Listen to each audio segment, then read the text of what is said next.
João capítulo 2, nós vamos ler dos versículos 1 a 12. Acredito que todos tenham encontrado. Eu vou fazer a leitura, vou pedir para você acompanhar na sua Bíblia. 3 dias depois, houve um casamento em Caná da Galileia, e a mãe de Jesus estava ali. Jesus também foi convidado com os seus discípulos para o casamento. Tendo acabado o vinho, a mãe de Jesus lhe disse: eles não têm mais vinho.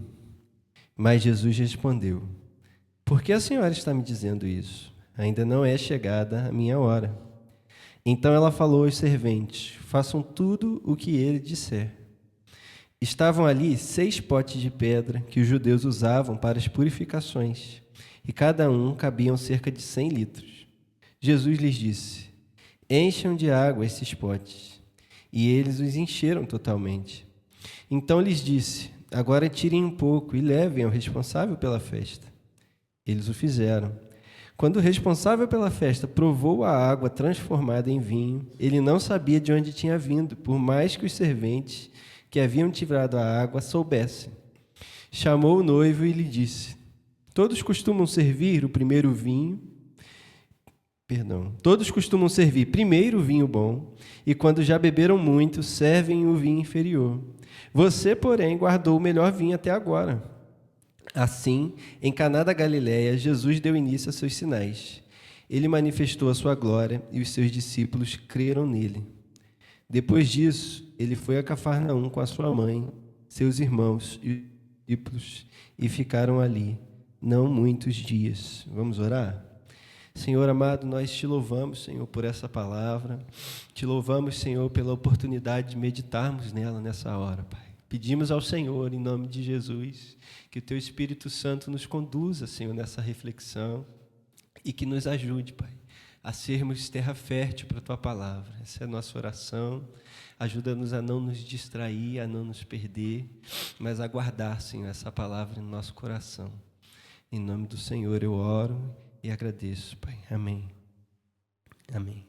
Você pode tomar o seu lugar.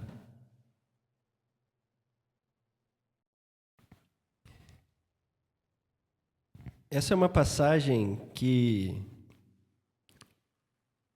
é uma daquelas que todo mundo já ouviu algo sobre, né? Todo mundo que já teve algum contato com a Bíblia já ouviu sobre o fato de que Jesus transformou a água em vinho.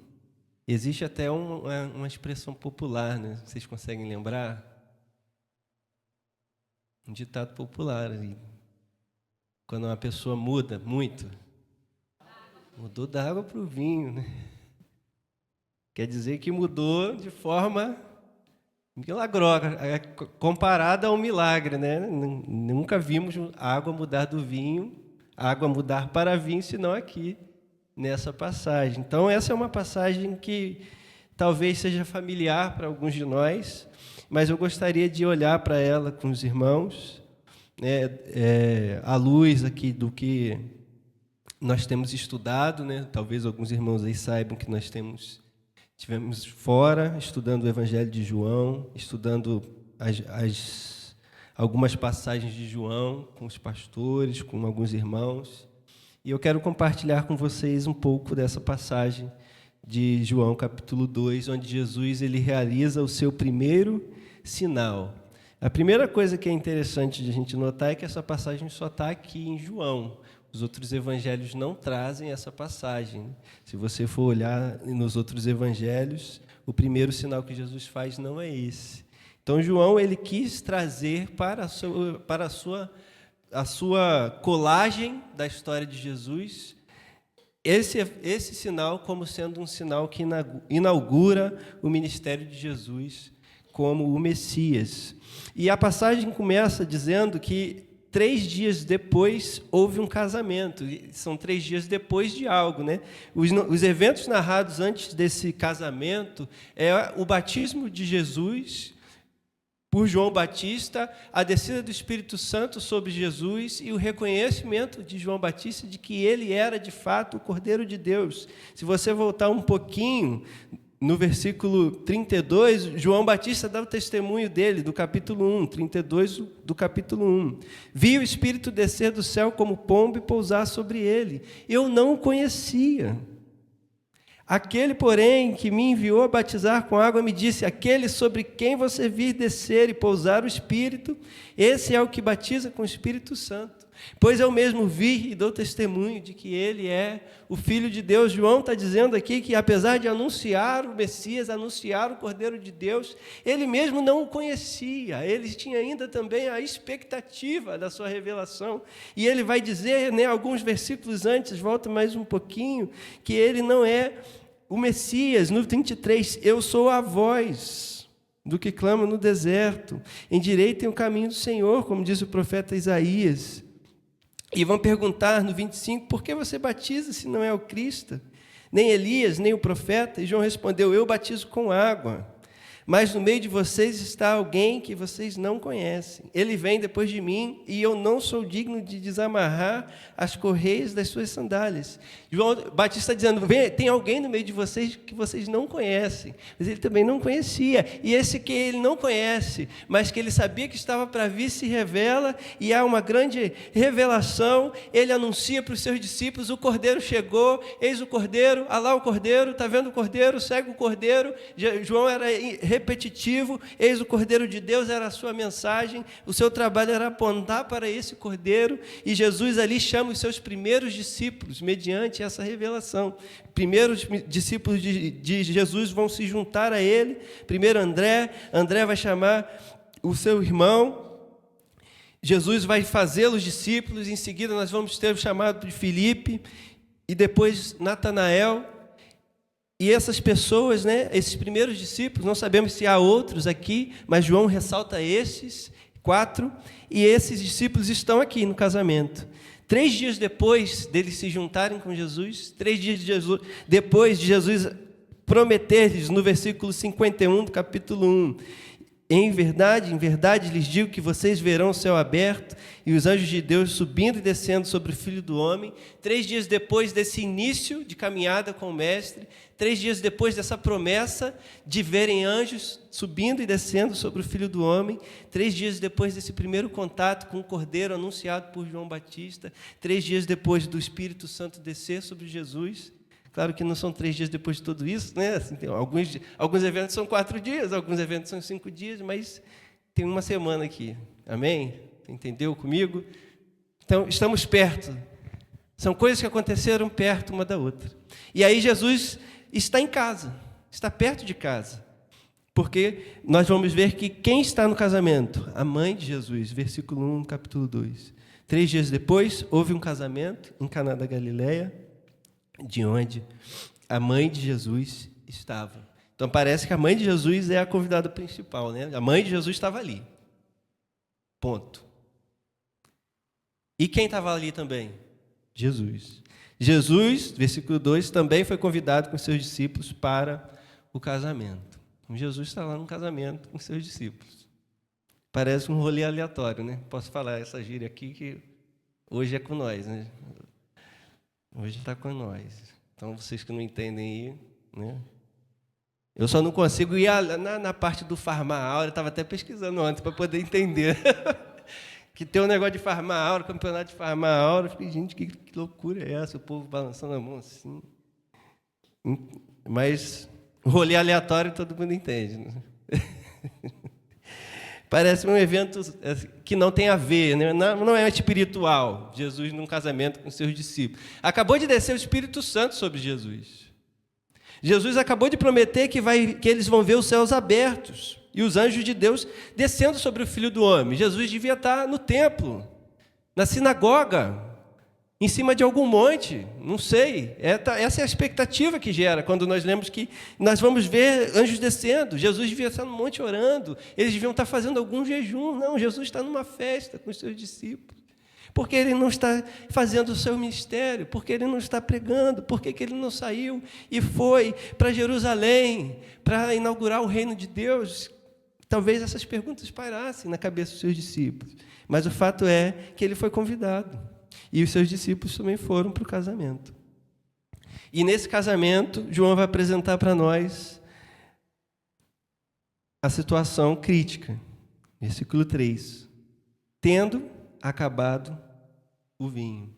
Um casamento, na cultura dos judeus, não é uma festa como a nossa, né? Que muitas vezes nem acontece. A pessoa vai lá no cartório, casa, e faz uma janta, convida para um restaurante, né? Uma coisa assim bem mais singela. O casamento é uma festa importantíssima, central. É fundamental que ela funcione bem. É uma vergonha que acabe o vinho no meio da festa. Era uma festa que às vezes durava mais de um dia. Então era necessário grandes provisões, um grande planejamento. Era necessário que os nubentes,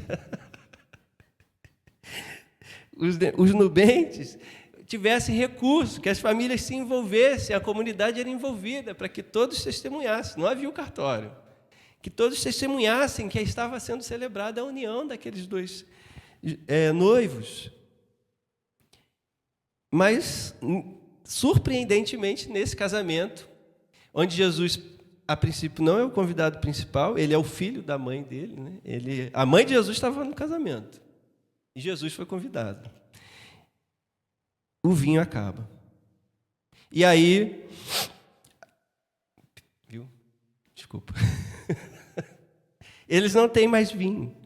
Tendo acabado o vinho, a mãe de Jesus leva o problema para ele. Ela diz, eles não têm mais vinho. E no versículo 4, Jesus responde, por quê a senhora está me dizendo isso?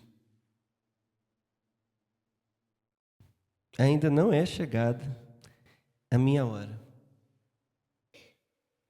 Eu sempre fico pensando, né? Por que aconteceu isso? Por que Jesus respondeu assim? Por que a mãe dele foi falar com ele que acabou o vinho?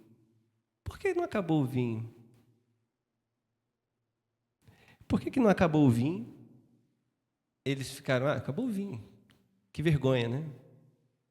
Por que a mãe dele fez isso? Fica com essa pergunta por enquanto. Por que a senhora está me dizendo isso? Ainda não é chegada a minha hora, foi a resposta de Jesus. Mas a mãe de Cristo parece ter ignorado o que ele diz e simplesmente vira para os serventes e dá uma instrução simples. Façam tudo o que ele disser. E aqui foi o que nós lemos. A narrativa vai dizer que tinha ali 6 potes de pedra que eram utilizados para purificação. E Jesus disse que aqueles potes deviam ser cheios com água. Os serventes obedecem, enchem os potes com água. E quando o responsável da festa prova o que seria a água, porque Jesus não disse sim salabim ou qualquer palavra mágica, não houve nenhum clarão, um raio, os potes não tremeram, não ficaram quentes ou gelados, nada aconteceu. A princípio, os serventes estão levando potes, um tanto quanto sujos, com água, para que o servente provasse. Imagina o coração deles, né? Pensando, e agora? Será que a gente vai ser demitido? Será que ele vai considerar uma piada de mau gosto? Quem é esse? Quem é esse homem? Mas o servente, quando provou, ele chamou o noivo. E ele fez uma exclamação.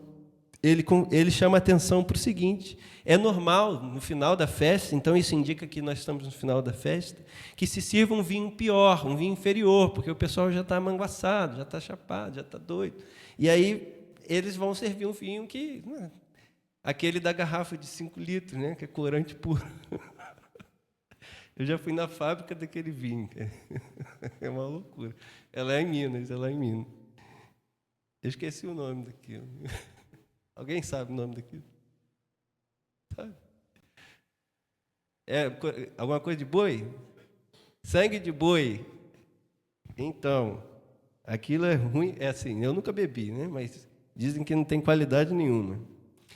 E eu fui na fábrica lá uma vez, um parênteses, a gente foi fazer uma vistoria lá. E aí a pessoa que nos atendeu com a mão assim toda roxa, né, de corante. Um negócio meio constrangedor, né? Não era para ele estar com a mão de corante, né? A uva não é assim, né? Enfim. Mas em vez de servir o sangue de boi, ele serviu aqui o... Como? O Dom Perignon, sei lá quantos anos. O Rui está por dentro. Temos o nosso sommelier, graças a Deus, Rui, que você está aí para me ajudar. Ele serviu aqui o Dom Perignon,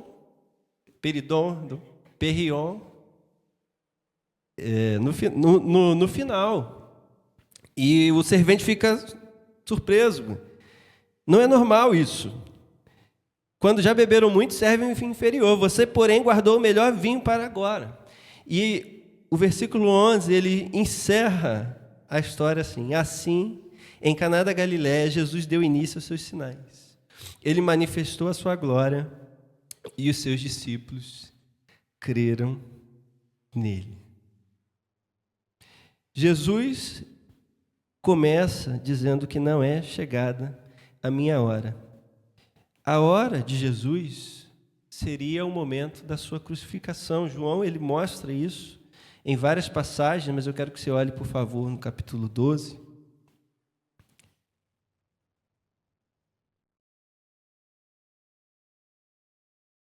João, capítulo 12.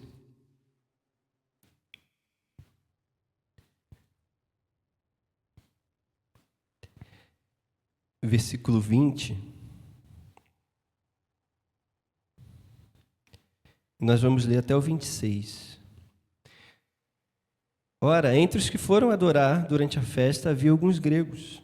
Estes se dirigiam a Filipe, que era de Betsaida, da Galiléia, e lhe pediram: Senhor, queremos ver Jesus. Filipe foi dizê-lo a André, e André e Filipe o comunicaram a Jesus. Então Jesus se dirigiu a eles, dizendo: É chegada a hora de ser glorificado o Filho do Homem. Em verdade lhes digo, se o grão de trigo, caindo na terra, não morrer, fica ele só. Mas se morrer, produz muito fruto. Quem ama a sua vida, perde-a, mas aquele que odeia a sua vida neste mundo, irá preservá-la para a vida eterna. Se alguém me serve, siga-me. E onde eu estou, ali estará também o meu servo. E se alguém me servir, meu Pai o honrará. Vamos seguir mais alguns versículos? Agora a minha alma está angustiada, e o que direi? Pai, salva-me desta hora? Não, pois foi precisamente com esse propósito que eu vim para esta hora. Só até aqui, irmãos. Então, a hora de Jesus, que vai aparecer diversas vezes nesse evangelho, é o momento onde Jesus enfrentará a maior das suas lutas, a luta contra o pecado de toda a humanidade. É o momento onde Jesus receberá o cálice, não do vinho novo, não de um vinho festivo, mas o cálice do vinho da ira do Senhor. E Jesus se refere a essa hora aqui no início do seu ministério, dizendo à sua mãe: ainda não é chegada a minha hora, ainda não é chegado o momento de eu me revelar, ainda não é chegada o tempo onde eu serei crucificado. Quando chegasse, ele não fugiria, mas aqui ele está quieto, porque não é chegada a sua hora. Sua mãe o provoca. O vinho acabou. Ela leva para Cristo o pedido simples, de numa festa comum, que ele fizesse alguma coisa.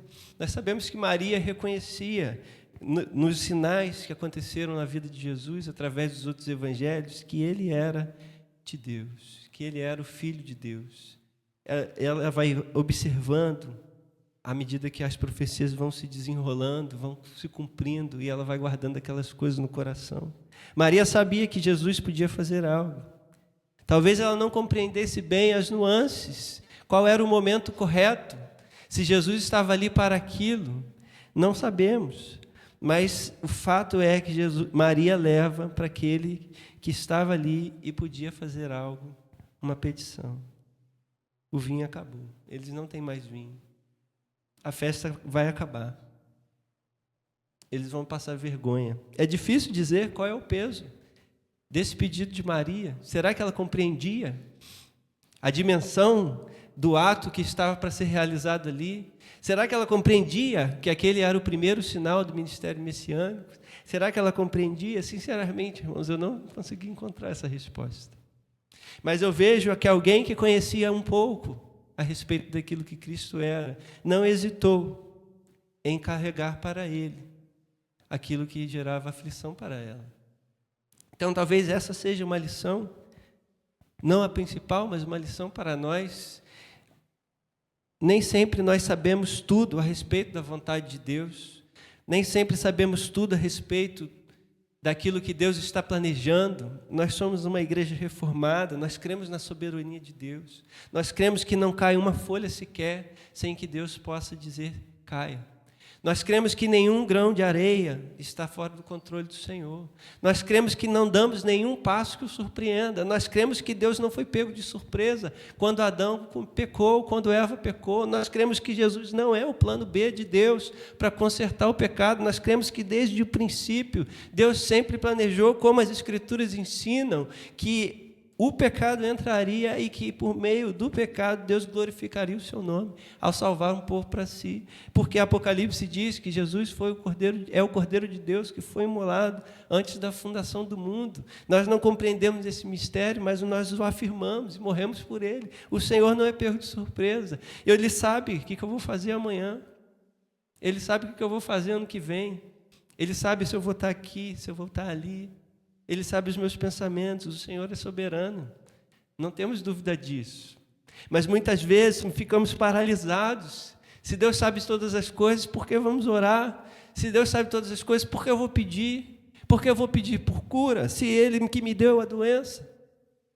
Por que eu vou pedir por libertação, se foi o Senhor que me conduziu até essa situação?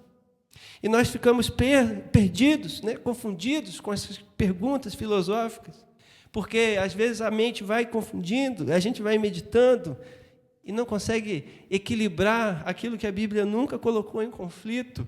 Mas Maria aqui nos dá um exemplo simples. O vinho da sua festa acabou. Não fique pensando, eu devia ter comprado mais. Senhor, me perdoa por ter calculado mal. É tudo culpa minha. O Senhor sabia que o vinho ia acabar. É provisão de Deus. Não embarque nesse fatalismo. Olhe para a mãe de Cristo. Olha o que ela fez. Eles não têm mais vinho. Como se diz por aí, né? O não eu já tenho. O não eu já tenho. Eu não sei qual é a sua situação, não sei o que leva você a pensar, o que rouba seu sono às vezes, o que te preocupa, mas eu quero convidar você a apresentar isso para Cristo. Olha, aqui acabou, aqui o vinho acabou. Se você sabe um pouquinho sobre Ele, você sabe que Ele tem poder para transformar essa situação. A primeira resposta de Jesus não é chegada a minha hora.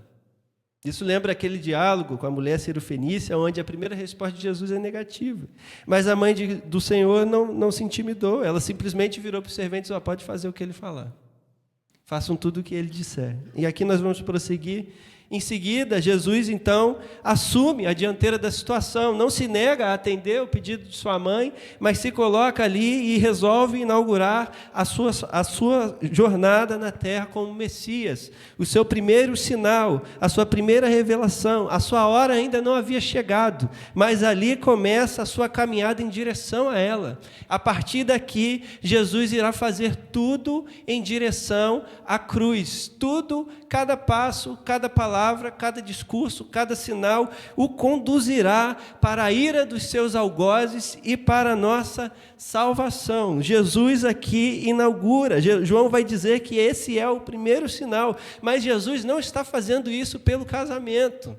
Jesus não está fazendo isso porque ele está preocupado com o casamento. O objetivo de João, ao escrever essas palavras, olhe comigo lá no capítulo 20, por favor.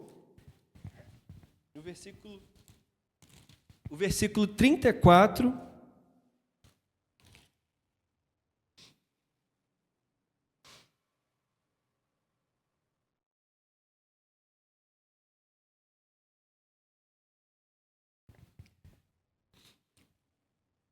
Perdão, não tem 34, né? Versículo 30. Na verdade, Jesus fez diante dos seus discípulos muitos outros sinais que não estão escritos neste livro. Estes, porém, foram registrados para que... Isso. Vocês creiam que Jesus é o Cristo, o Filho de Deus, e para que, crendo, tenham vida em seu nome. Por que João escreveu essa história? Por que João escreveu o seu evangelho? Por que João escreveu aqui o que Jesus fez nesse casamento? Qual é o objetivo? Por que ele quer nos mostrar isso? Por que Jesus está fazendo essas coisas? Para que nós creiamos que ele é o Filho de Deus. Então Jesus aqui, ele está fazendo algo pelo casamento, ele está atendendo o pedido de sua mãe, mas há algo além, e nós precisamos ver. Estavam ali 6 potes de pedra que os judeus usavam para as purificações. Jesus faz uma varredura no ambiente, ele vê potes de pedra usados para as purificações. As purificações eram os atos ritualísticos que os judeus haviam criado como parte da sua tradição e que eram importantes para que se mantivesse algum grau de higiene também. Então, o povo andava na estrada de terra, mão suja, mexia com bicho. Era normal chegar nos ambientes e se purificar. Nós vemos embates de Jesus com os fariseus porque os seus discípulos comiam sem lavar as mãos. E não é assim, eles vão pegar uma bactéria brava, passar doença, vai gerar uma pandemia. Não é isso que estão preocupados. Estão preocupados de estar comendo com as mãos impuras, sem terem sido purificadas, sem terem observado o rito, sem terem observado a tradição, que era purificar as mãos antes de comer. Então, as tábuas que eram usadas para lavar as mãos sujas, os pés sujos, os potes, né, de pedra grandes, de 100 litros, são o que Jesus escolhe para fazer o seu milagre. Eu vou colocar vinho ali. Com a licença poética, Jesus às vezes é meio doido, né? Fazer umas coisas que a gente fica... Por quê, né? Se acabou o vinho, está no final da festa, por que a gente não põe vinho nos potes vazios de vinho, nos odres vazios de vinho, né? Não era mais fácil? Né? Então, Jesus escolhe ali especificamente potes de pedra usados para purificação. E ele escolhe esses potes de pedra e manda que encham de água. Coloque o que é normal de ter nesses potes, água. E eles enchem os potes de água. E essa água vai ser levada ao chefe e transformada em vinho. Os potes da purificação serem utilizados pelo Senhor para ser transformado em vinho, mostram aqui que Jesus está inaugurando o seu ministério com uma mensagem específica, com uma mensagem que se repetirá em seguida, porque Jesus em seguida irá purificar o templo, ele irá expulsar os cambistas, ele irá expulsar os ladrões, aqueles que faziam comércio, aqueles que estavam corrompendo o templo. Então, aqui, Jesus primeiro destitui, ele substitui, supera uma tradição religiosa comum com algo melhor. Ele pega potes de purificação, que nada tem a ver com a lei de Moisés, que nada tem a ver com aquilo que o Senhor ordenou, mas que eram considerados extremamente importantes para aqueles que eram seus líderes religiosos. Ele pega isso e transforma em algo melhor. Usem esses potes aí, encham de água e eles levam para o servente. O servente experimenta os potes com água, potes que, imagino como deve ter sido a cena, né? Por que estão me dando desses potes? Mas experimentou. E quando ele experimenta, né? Talvez ele tenha feito igual você fez assim, a sobrancelha levantou, um olhar surpreso e é um vinho melhor do que a gente estava servindo. Então, Jesus está mostrando aqui que a sua aliança que seria inaugurada, o seu ministério, a chegada do Messias faria com que aquilo que era antigo fosse superado por uma coisa muito melhor. Não um pouco melhor, muito melhor. Vamos até Isaías 25, por favor. E essa será a nossa última viagem antes da parada final. Isaías 25, versículos 6 a 9.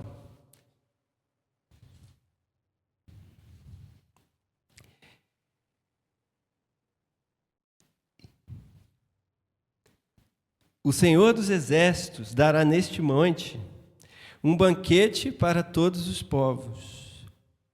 Ele está falando do Monte Sião. Será um banquete de carnes suculentas e vinhos envelhecidos. Carnes suculentas com tutanos e vinhos envelhecidos bem clarificados. Neste monte ele acabará com o pano que cobre todos os povos, com o véu que está posto sobre todas as nações. Tragará a morte para sempre, e assim o Senhor Deus enxugará as lágrimas de todos os ossos e tirará de toda a terra o vexame do seu povo. Porque o Senhor falou, naquele dia se dirá: eis que esse é o nosso Deus em quem esperávamos. Ele nos salvará, este é o Senhor a quem aguardávamos. Na sua salvação exultaremos e nos alegraremos. Olha comigo, será que esse casamento não é, quem sabe, um símbolo dessa passagem? Será que essa festa não é, quem sabe, uma alegoria do que Deus fará na redenção? Um banquete com vinhos envelhecidos bem clarificados. Eu não entendo muito de vinho, mas envelhecido bem clarificado parece ser melhor. Parece coisa boa. É, Rui, assim? Vinhos envelhecidos e bem clarificados. Vinhos envelhecidos, ele repete. Claro que é um vinho bom, tá bom? Estou brincando. Ninguém precisa entender de vinho para entender que está falando de um vinho especial. Carnes suculentas, com tutanos, um churrasco arrumado. E o Guilherme, que sempre diz que no céu vai ter comida, está comprovado, vai ter. Aqui, está na Bíblia. Neste monte, ele acabará com o pano que cobre todos os povos, com o véu que está posto sobre todas as nações, tragará a morte para sempre. Quem fez isso, irmãos? O Senhor Jesus. Qual é a promessa na sua vinda? Que ele enxugará as lágrimas de todos os rostos. E tirará da terra o vexame do seu povo. O vexame da festa sem vinho talvez seja um símbolo. E Deus está tirando através de Cristo. E naquele dia se dirá: eis que esse é o nosso Deus em quem esperávamos. Ele nos salvará. Jesus salvou aquela festa da ruína, salvou aqueles noivos da vergonha de serem chacoalhados, virarem piada na sua comunidade ao transformar água em vinho. E ele não faz isso de qualquer maneira, ele faz isso pegando algo que era da purificação, algo que era importante, que tinha um fim específico, e ele transforma naqueles potes água em vinho, comum em festa. Simples, símbolos de riqueza, de alegria, de glória. Jesus revela ali a sua glória. É assim que será, é assim que eu vou fazer. Ele não diz essas coisas. Ele só fez um sinal simples. Ninguém sabia que Jesus estava fazendo aquilo. As pessoas da festa não souberam que Jesus transformou água em vinho.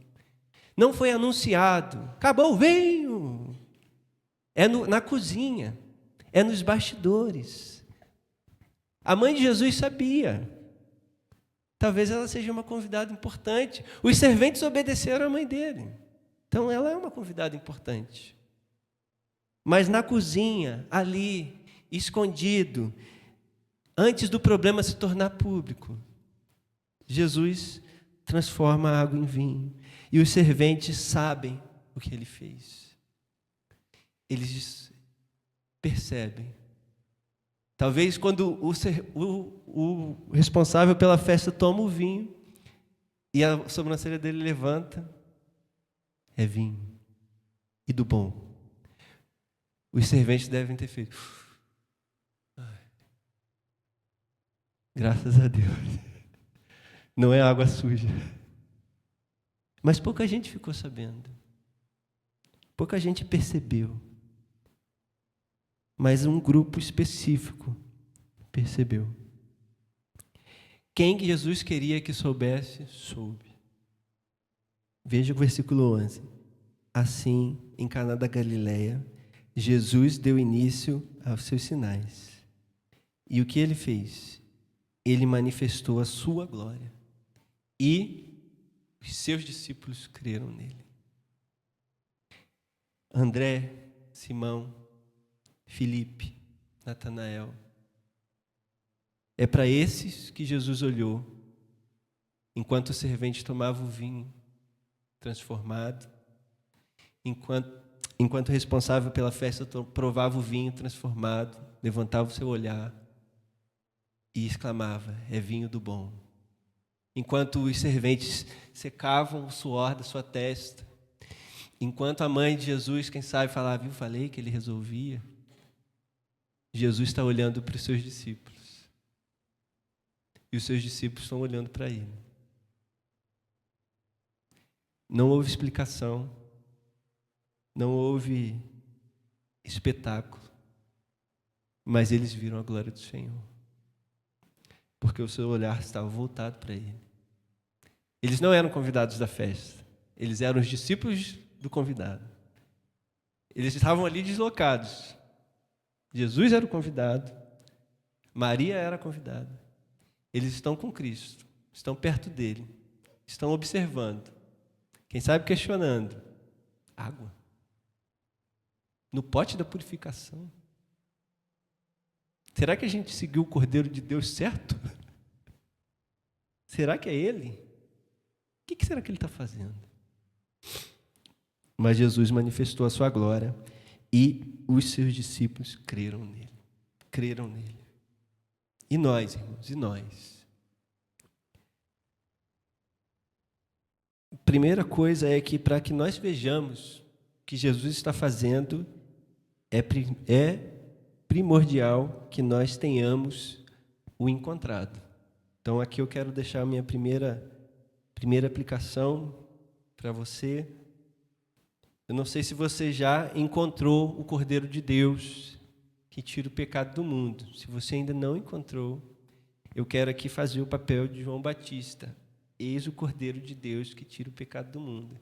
É Ele. É Ele. Anda com Ele. Vai atrás dele. E vocês vão ver coisas maiores do que essas. Amém? Então esse é o meu primeiro convite. Andem com o Senhor. Ele é o Cordeiro de Deus que tira o pecado do mundo.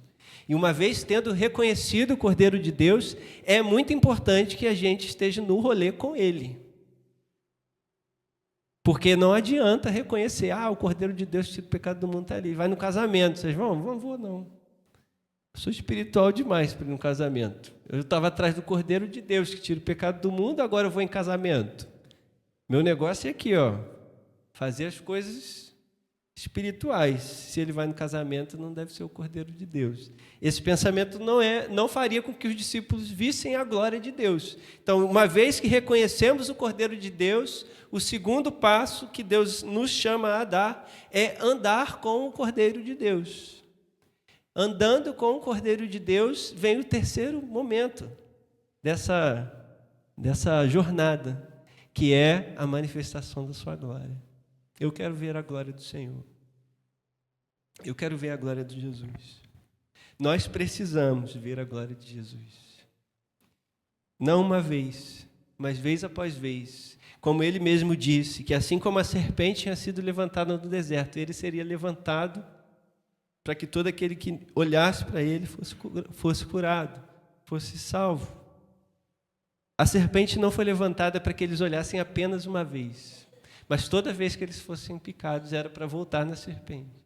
Nós precisamos olhar para o Senhor Jesus não apenas uma vez, não apenas no momento da salvação, mas nós precisamos manter, como o Hebreus vai nos convocar, olhando firmemente para Ele, o autor e consumador da nossa fé. Corramos, prossigamos, caminhemos. Então, a primeira coisa é reconhecer quem é o Cordeiro de Deus que tira o pecado do mundo. É Jesus Cristo, Filho de Deus Pai, nascido da Virgem, que foi morto e ressuscitou ao terceiro dia e que voltará. Ele é o Cordeiro de Deus que tira o pecado do mundo. O mundo tem muitos problemas, mas a morte se levanta sempre como o maior deles, o único invencível. Ninguém conserta. Ninguém conserta. Recentemente eu vi uma reportagem, um homem que é conhecido por buscar vencer os sinais da velhice. Então ele gasta milhões de reais em procedimentos para retardar todo tipo de envelhecimento.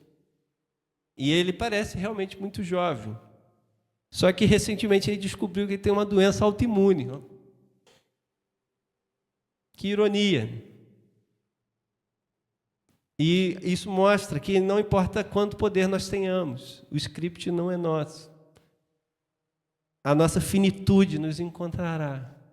Mas a morte foi tragada, como Isaías profetizou, pelo Cordeiro de Deus que tira o pecado do mundo. Reconhecemos que Ele é o Cordeiro de Deus que tira o pecado do mundo. Vamos andar atrás dEle, vamos segui-lo, vamos ouvir a sua voz, vamos aprender o que Ele está fazendo, vamos obedecer, vamos pedir perdão quando nos desviarmos.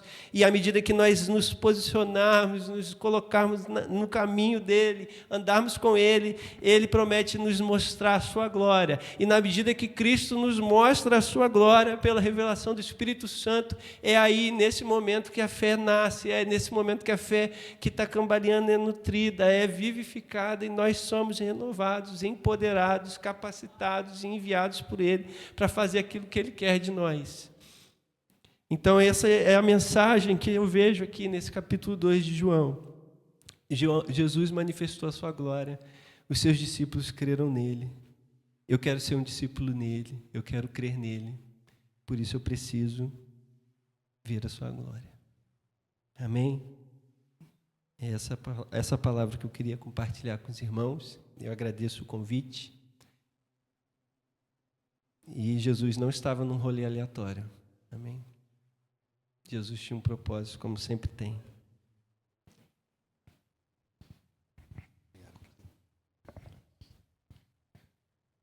Aleluias. João registra esses sinais, e lá no versículo que o Mateus nos manda atentar, lá no final, 20, verso 30, é para que nós possamos crer que Ele é o Filho de Deus e ter vida eterna nele. A vida eterna só está em Cristo, amém? Vamos ficar de pé. Pai amado, obrigado, Senhor.